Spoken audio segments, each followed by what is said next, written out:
তো আমরা যারা কুরবানি দিব বেশ কিছু বিষয়গুলো মাথায় রাখবে। এই মাসাগুলো আমরা সবাই জানি, এগুলো বলার মতো কিছুই নাই। যেমন ধরেন, যদি উট দিয়ে কুরবানি দেন পশুর বয়সের ক্ষেত্রে, উট দিয়ে কুরবানি দিলে 5 বছর হইতে হবে উটের। আর যদি গরু দিয়ে কুরবানি দিতে চান বা মহিষ দিয়ে দিতে চান তাহলে 2 বছর হইতে হবে। আর যদি ছাগল বা ওই যে ভেড়া, দুম্বা এগুলো দিতে চান তাহলে 1 বছর হইতে হবে।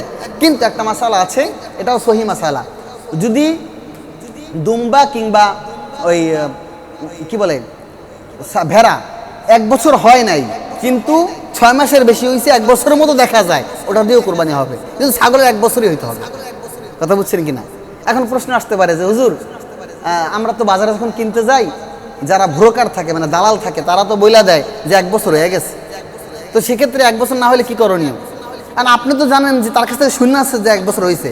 তো সেক্ষেত্রে যদি উনি মিথ্যা বলে বিক্রি করে তাহলে কিয়ামতের ময়দানে উনি আল্লাহ তাআলার কাছে ঠেকা থাকবে, আপনার কুরবানি হয়ে যাবে।